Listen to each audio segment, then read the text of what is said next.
Howdy folks, it's Meandering Mike in the Man Cave of Menace, and we are finally getting back to our after-action review of Siege of Tenochtitlan. And we're also going to look at some books here about the conquest of the Americas, specifically the Tenochtitlan campaign here, the naval power in the conquest of Mexico, and this is some fiction. So first thing I'm going to open this back up and bring out the map so we can discuss that. All right, we're back. Let's adjust the camera so you can see the map. Here, get this down this way. And I think we're going to have to pull out a little bit because it's important to see the boundaries of the land around here. So one of the things I'm going to discuss is the geography of this map and how it's going to relate to what we're going to see in these books over here and how much of it's an abstraction. We're going to talk a little bit about that notion in some of the mechanics of the game and how things maybe could have been made a little better if certain things were done a certain way.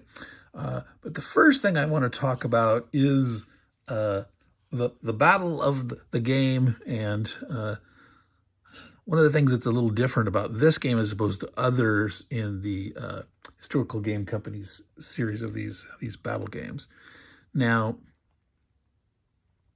this is assuming you've seen the earlier how to plays or playthroughs of this game and or other games in this Historical Game Company.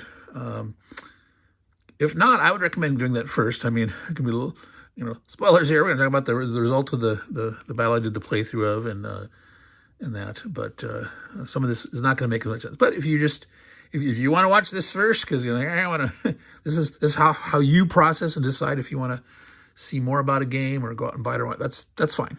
Okay. Now, so I've played this game twice, once on camera, once off. The first time I played it, resounding victory for the Spanish. The Aztecs got crushed. It was about turn 12 or 14 when the Spanish won. You have up to 24 turns for the Spanish. And I've seen other people do playthroughs or the results of their pictures of their games and things like that. And it's always appeared to be a Spanish victory. The last game where I filmed it, the Aztecs won.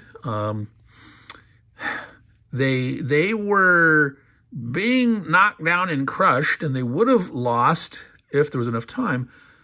However, the Spanish got down below their critical amount of units. And in this game, part of the victory conditions is if the Spanish get down to that number, I'm trying to remember what it was. Is it 8 or 12? I have to grab it here because it was a while since I did this. So I was waiting for, in particular, this book here on the naval power, the conquest of Mexico, before I wanted to do this review. Victory conditions, 6 or less. If the Spanish get down to 6, so as long as they have 7 or more units, they're fine. Once they get down to 6 or less units, not counting, the Tlaxcalan allies, the actual Spanish units, if they get down that low, it's an automatic Aztec victory. Basically, the Spanish have gotten too low, they're demoralized, whatever, then they would leave. Okay, and that's what happened. The Spanish were doing pretty good, driving the Aztecs back, but they were just taking too many losses, and it got to that point where they lost that one extra unit, and it was game over.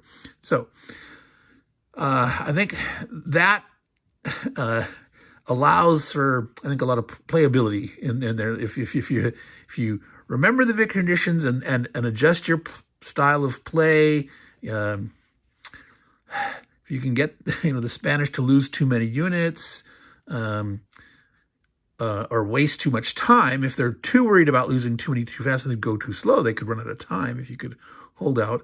The Aztecs don't have a lot of room to maneuver. They can't really retreat. They're here the Spanish are coming from them all around. They can bring on, replacements anywhere next to units that they already have. They start in near three different villages all around here. So they can fall back towards the interior and stuff, and they've can give up control of the coasts. But the nature of this game, if you have to retreat and you can't retreat, you have to retreat 2 hexes, and you can't retreat through zones. If you retreat back too much, you're gonna get killed because you're gonna run out of places to retreat to. So that's just a little thought there. Now, I like this system, the Historical Game Company. I definitely think so far it has worked the best with the American Revolutionary War. I've really liked those titles. I played the Wagram game, and I don't think it worked as good for them, at least not at the scale that the battle was being depicted. It wasn't right. The scale and the system didn't really match for the battle being depicted. This, I think it works. I think it's pretty exciting. The ranges are good between, not many of the Aztec units not having any, range. A lot of the close in, the spear guys, javeliners. But that's one of that thing about the rules or the cards where in one place they're referred to as JV for javelin and one place as SP for spear. So you got to watch out for that and understand that discrepancy there. But in terms of play, I like that. The Spanish, almost all units have range except they've got, like the war dogs, but the war dogs get to attack twice. They have an interesting variety of units.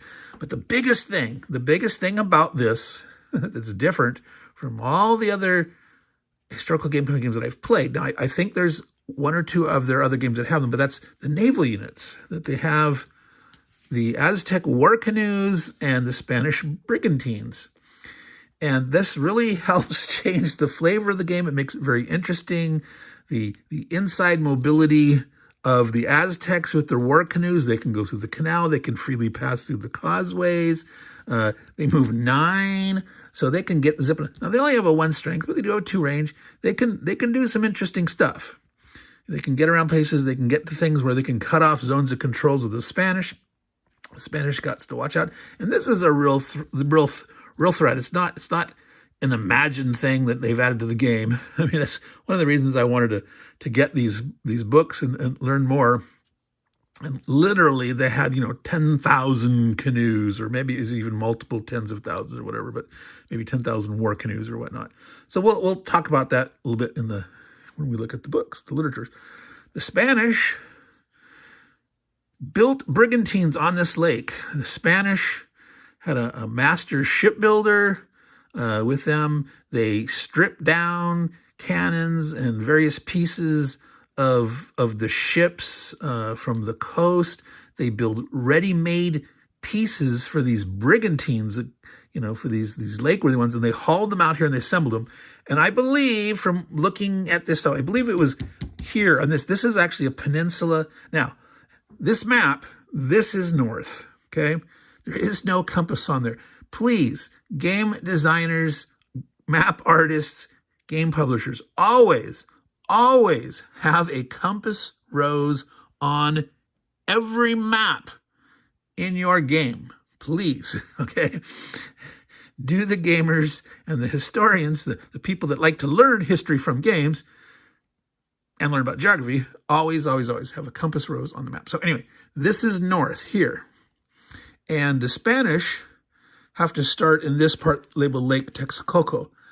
Now, there's something that you don't know here, but right off this edge of the map here, and this is something I learned in the Osprey title on the Tenochtitlan campaign, is this part of the lake is freshwater. Right down this way over here, there's a dike, and there's a huge part that's a saltwater. It's like a saltwater marsh, okay?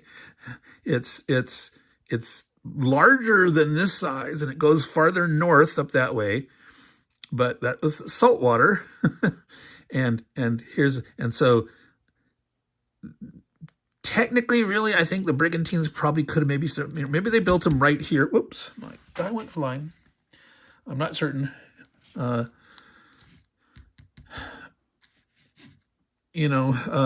so maybe they were just starting here, or they call this a different lake name, but it's really all part of the same. But in this game, that's one thing to remember that I emphasized in the how to play all that is the brigantines must start in this section down here, not here. Okay,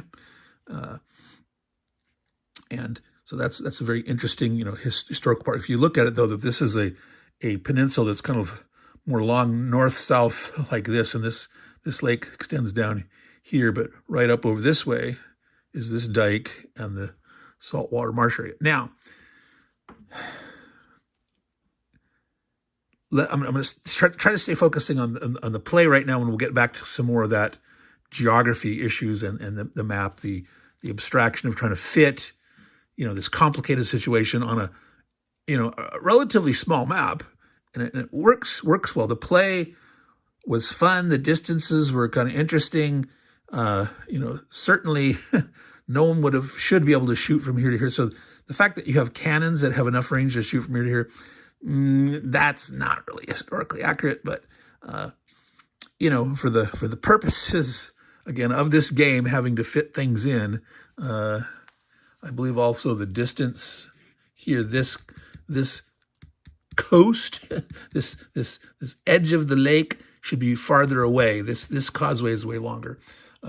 So that does affect the gameplay in that, again, units here, if you have artillery here, they would be supporting which normally they wouldn't. You'd be advancing up these causeways, and you could have your artillery on the causeway and support, but they really shouldn't be able to fire artillery from way back here or here. These might have been close enough. I'm not sure. All right. So one of the things about this game, this siege, there are some choke points. Well, there's obviously all the choke points of the causeway. This is an important one, that there's a fortress here, and so this is adding 2 to your fence, and you don't have to retreat. If you're hit with a disorder result, you don't retreat. And so, this is obviously important to try to do your best to hold as the Aztecs. However, you can't hold it with a lot of units. You can put units out on the causeways, but the Spanish will be able to, especially down here, using their brigantines, be able to cut off your retreat, get the boats to exert the zone of control, and your guys are going to die really quickly if you wanted to defend at the edge of these causeways. Now back here you could do that more because the brigantines can't get back here until they capture causeway spots that they can cross. So they're not going to get into here or into here until later when they've got the progress. But here it's like, yeah, don't sacrifice units out here. So this is the sort of the hit point here, and then they're going to come in. You do have an opportunity though with like your war canoes potentially, if you could maybe lure the Spanish in such a way where you're trying to have them come in, to cut off a retreat, and then maybe you might have. If you have your war canoes and where you can sail around and surround the brigantines and kill them off, that will help you greatly. Now, because this is one of the things is these brigantines are way more powerful than you think. Not only do they have a 4 range, and they have a strength of 3 with an 8 move and a 7 defense. These guys are the only unit in the game, and in any game so far that I've seen of this system, where they can move and still shoot range. Normally in the system, you move and then you have combat, and if you've moved, you can only do close combat. You can't shoot at range. So if you haven't moved, you can shoot at range. Well, these guys, they get to break that rule. So these are really powerful. This is amazing force projection for the Spanish, where they can bring firepower to bear to add extra firepower at range. So you got to watch for that as the Aztec, and you've got to look for opportunities to utilize this ability as the Spanish. Okay. So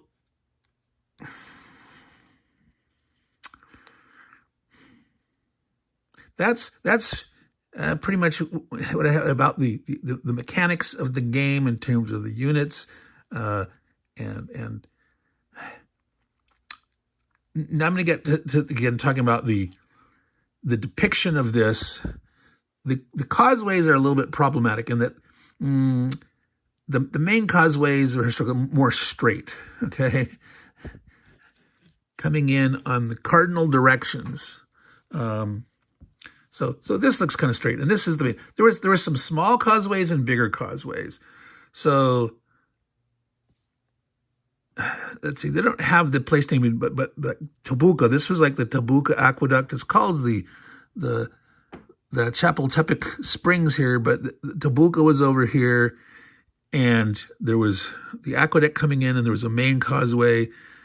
This with a straight one, there's like a main, and I think it was this one. I'm not sure if it was this one or this one. And there really should be a more straight one coming in here, and these ones that came into this, and then it's like really a straight line. So this has gotten, changed a little bit to fit into the map, to sort of have the basic pathways and the constraints of the size of the map. So, I mean, that's not, a lot of times for a game, you got to focus on the game over the simulation or the historicity of it.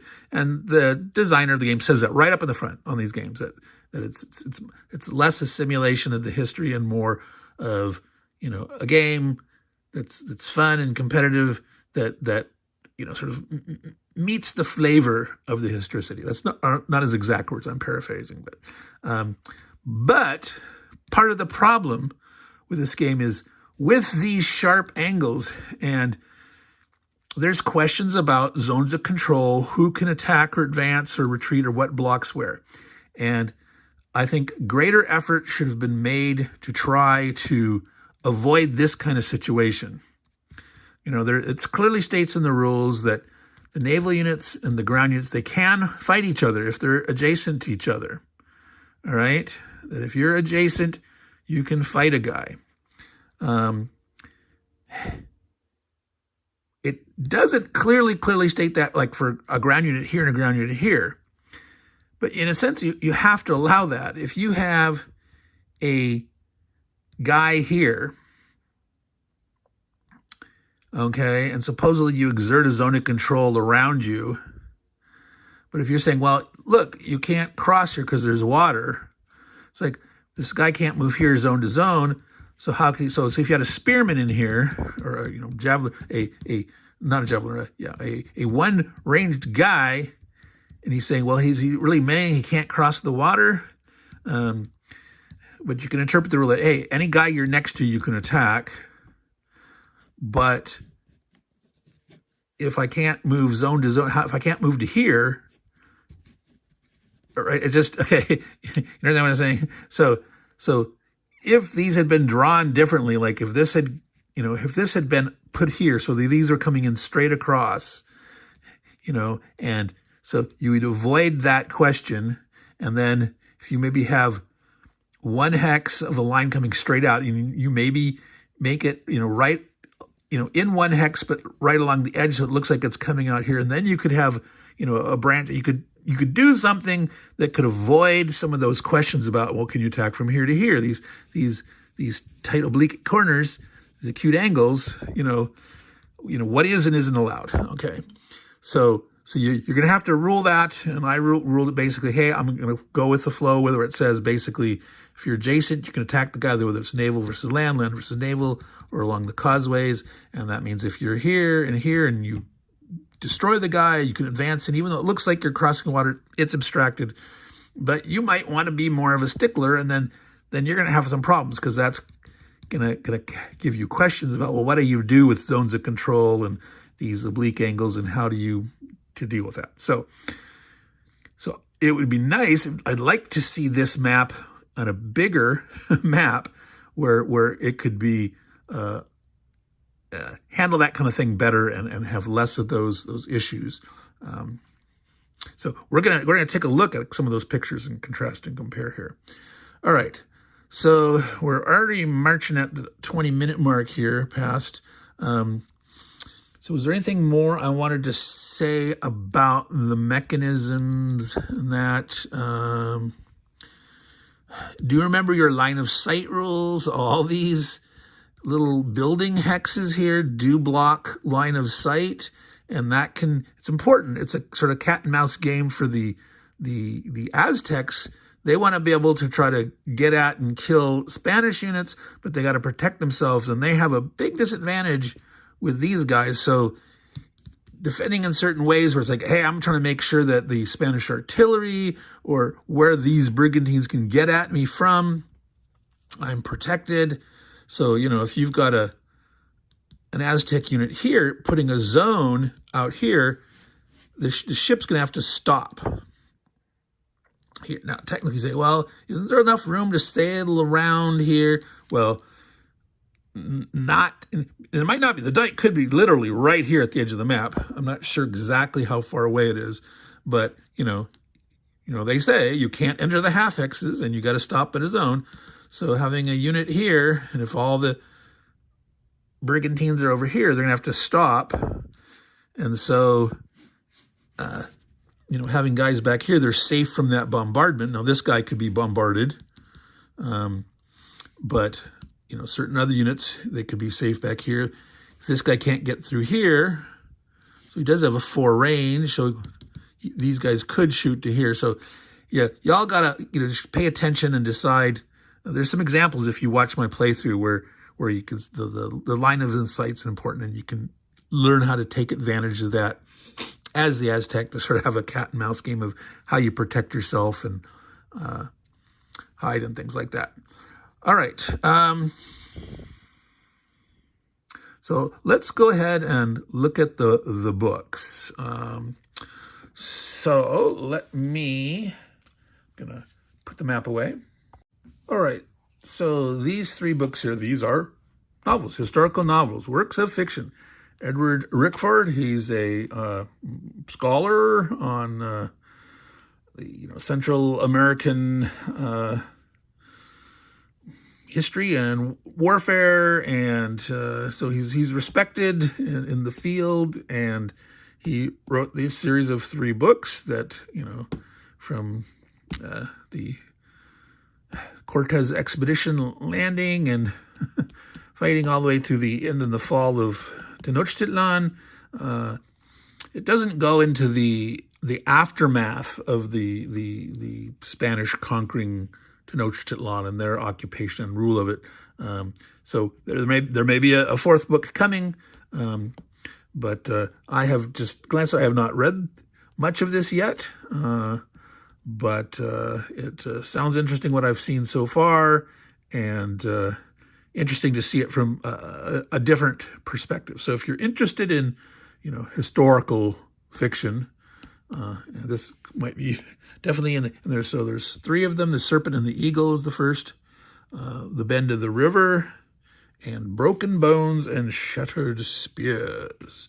Edward Bickford.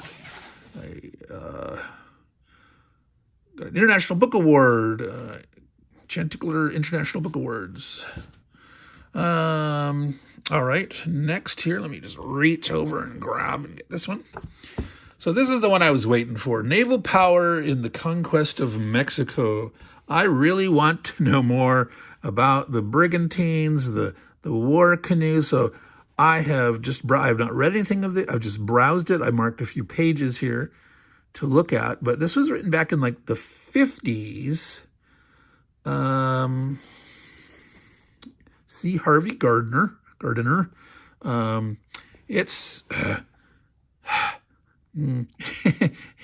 it looks at the Spanish in a certain light of sort of heroic conquerors and that. So for modern tastes, it might be a little like, oh my God, it's a little over the top.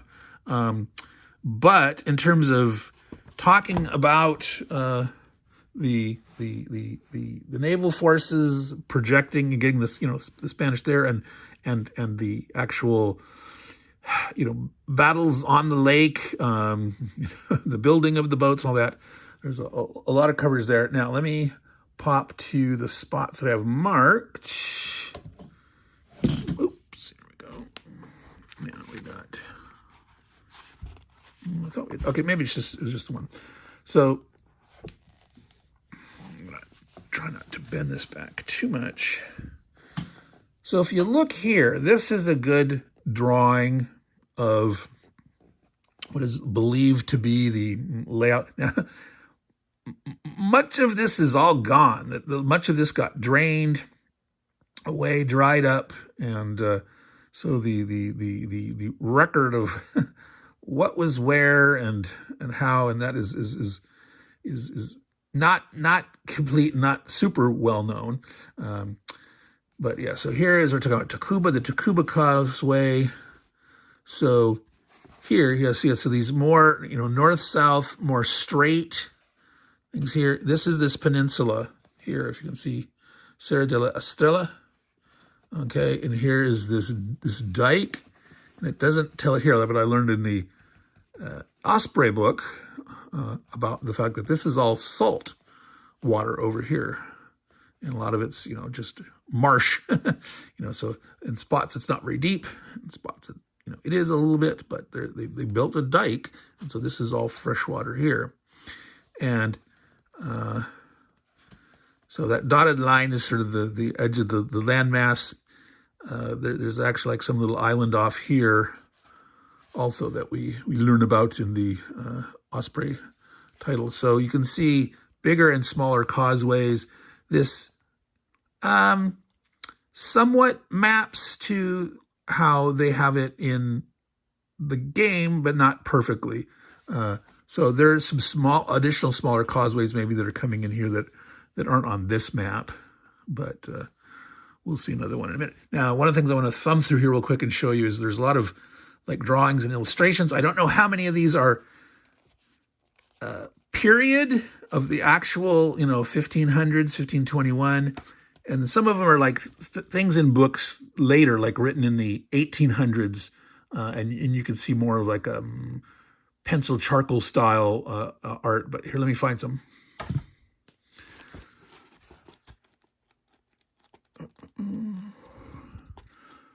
Oh, there we go. So these, I would assume, are period.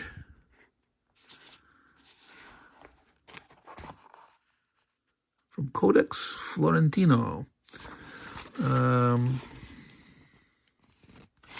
Given the perspective and that, the style of art. Let's find some of the ones that are, more. This style seems to be a little later. Possibly. Well, maybe not. This is the Codex Florentino. Well, maybe we need to find out exactly when the Codex Florentino was produced. Let's see. I want to find. There we go. So look at that. This was 1753. So this would be a obviously later rendition, from accounts. Yeah, look at these different perspectives. Views across the basin of Old Lake Texcoco. Okay, so these are actually what it looks like probably in the early 1950s, or maybe because by the author. So it could have been in the late 40s, early 50s, depending on how long he took to write this book. So these are actually photographs. You can see like they're basically dried up salt flats and things like that now. All right, there's one more I'd like to find if I can.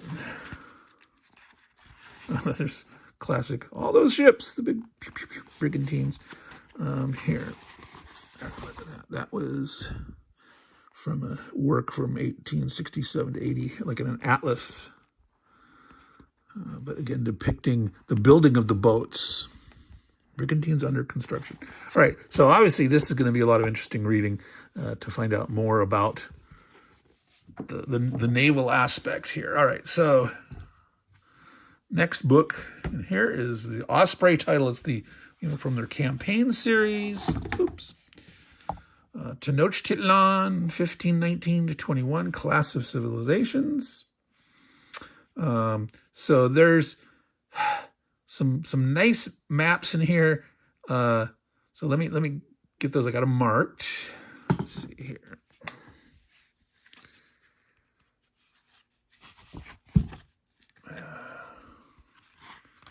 Let's start with this one.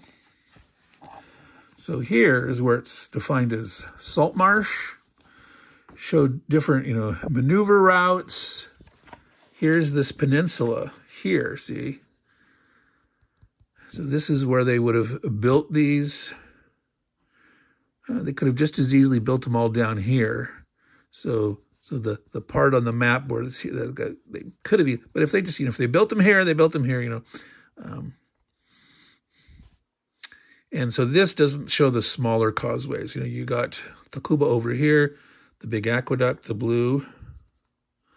But there would be some other smaller aqueducts maybe coming here. And this point here should be where Zolok, kind of far away from here, unless, no, yeah, this would be where Zolok would be here. We'll see that in a later thing. But so that's kind of fascinating.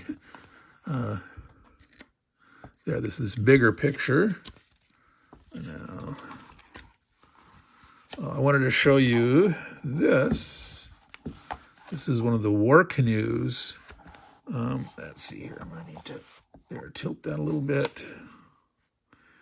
And so these puppies were like almost 50 feet long, 15 meters or more. Can hold like up to 60 passengers. I could carry tons of corn, maize, 3 tons of maize, or 60 passengers. So this is, earlier on in one of the early assaults, the Spanish learned about the problem as the mass amount of canoes came and cut them off and hit them on the coast as they were maneuvering or retreating or whatever.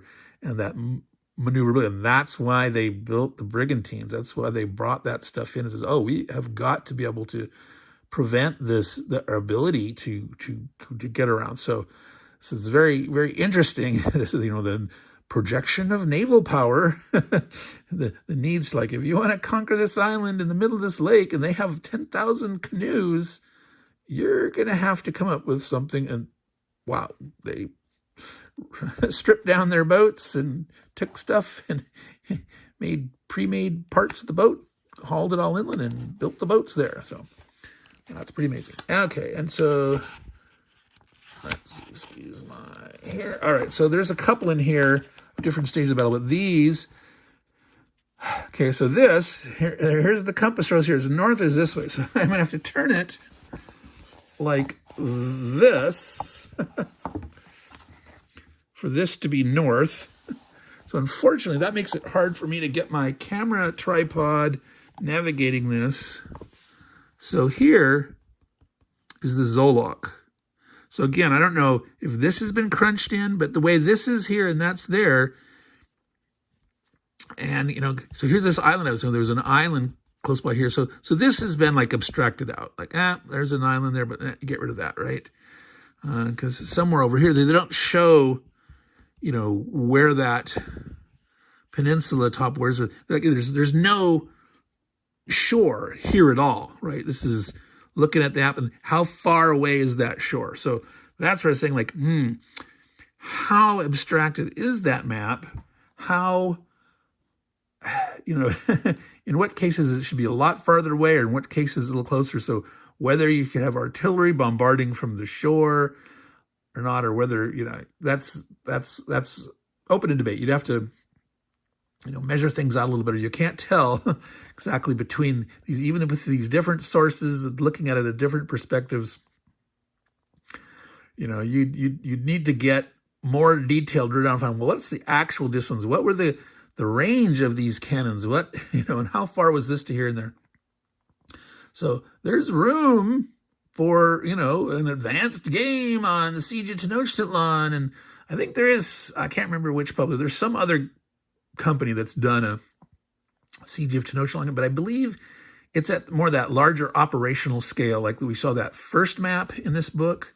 And I think it's an area movement game. So it's not, so it's like, I'd like to see a big, maybe like 4 times the size of this historical game, like 4 of those, blow it up that big and do a siege, the actual siege, the assault part, of the siege. That would be fascinating. But again, at that level, a lot of conjecture. Well, exactly what, how big was it? What was going where and that? And so, how much information do you really have? And again, it's fine. You can abstract certain things, but I think it'll be a lot of fun. Anyway, so that's interesting to look at and get a perspective between all those different things there. So, and of course, this is an Osprey title, so there's, things on the soldiers, they various weapons, the crossbows and the muskets of the Spanish, and the weapons of the Aztec, those sword-like things that kind of look like a wooden paddle, but then they have all those teeth on both sides with the obsidian. Let me see if I can find that real quick here. Oh, there it is. Pop. Yeah, here we are. Yeah, look at that. So it looks like a paddle, a wooden paddle, and then all these teeth. Those are obsidian teeth. Yeah. Ouch. Now, if you were, the conquistadors and their steel breastplate, this probably ain't getting nothing to that steel breastplate, but they didn't have the whole arms and legs all heavily armored and stuff. So cutting your flesh down. Bad news. All right. So the last book, this whole thing has gotten way longer than I intended, but Meandering Mike likes to meander through. This looks like a textbook. It's actually an encyclopedia. Conflict in the Early Americas. Yeah, right there. Encyclopedia of Spanish Empires, Aztec, Inca, and Mayan conquests. So you can go through here and look, by topics. You can just open a random thing here and see European diseases, the role of European diseases. I don't know what Astenicia means. Alonso de Escobar's got people, got places. So I marked a few passages here. So this is the section on the brigantines, the use by Cortez. So this got like about a 3-page article on it. 1, 2, is that 51, 2? No, that's not. So one and a half basically. But more bibliography there. Now there was not, unfortunately, anything in this about the canoes. Disappointed. I was disappointed. Let's see, what do we have here? About the city of Tenochtitlan, the layout and such. Again, here's, different, a 16th century painting, probably based on Hernan Cortez's sketches in the British Museum. All right. Then here's like 3 pages on the siege of Tenochtitlan. Again, some more depictions, sketches based on accounts, etc. They have like war customs, I believe. Is that? Yes.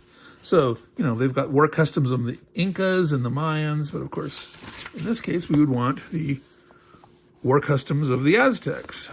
You can see that there. So you can learn a little bit about, how they fought and their military weaponry and things of that nature. So if you're interested in the broader picture of the Spanish conquest of the Americas, the Incans, Aztecs, and Mayans, that might be a resource for you.